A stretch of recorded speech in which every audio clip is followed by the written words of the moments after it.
भारत चीन सीमा विवाद का हल होता नजर नहीं आ रहा है।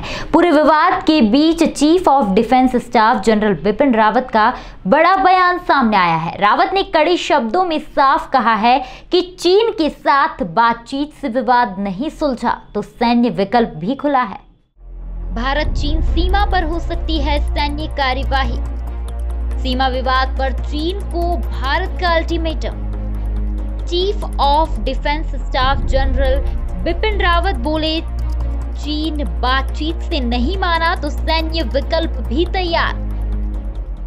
जनरल रावत ने कहा कि सरकार शांतिपूर्ण ढंग से मामला सुलझाना चाहती है। उन्होंने इशारा किया कि पूर्वी लद्दाख में सेनाओं की तैयारी पूरी है। उन्होंने कहा, एलएसी पर अतिक्रमण अलग अलग नजरिए की वजह से होता है।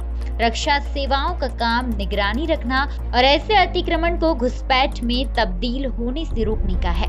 सरकार चाहती है कि शांतिपूर्ण तरीके से मसले सुलझाए जाए। अगर एलएसी पर पूर्व स्थिति बहाल करने की कोशिशें सफल नहीं होती है तो सैन्य कार्यवाही के लिए रक्षा सेवाएं हमेशा तैयार रहती है। 3 साल पहले जब चीन ने डोकलाम में धौंस दिखाई थी, तब जनरल रावत सेना प्रमुख थे।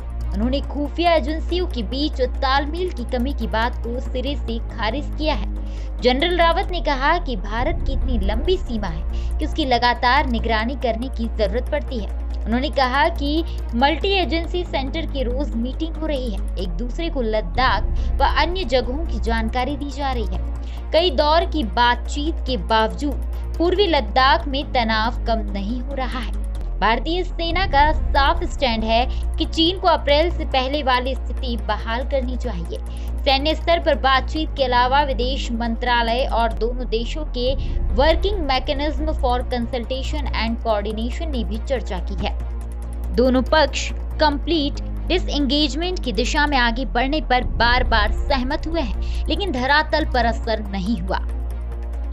सेना प्रमुख जनरल मनोज मुकुंद नरवणे भी कह चुके हैं कि आर्मी हाई अलर्ट पर है।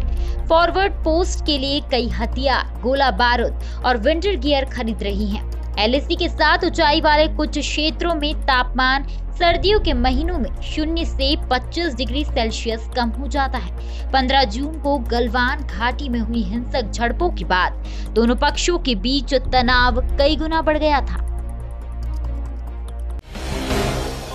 ताज़ा खबरों के लिए हमारे चैनल को सब्सक्राइब कीजिए, लाइक कीजिए और शेयर कीजिए।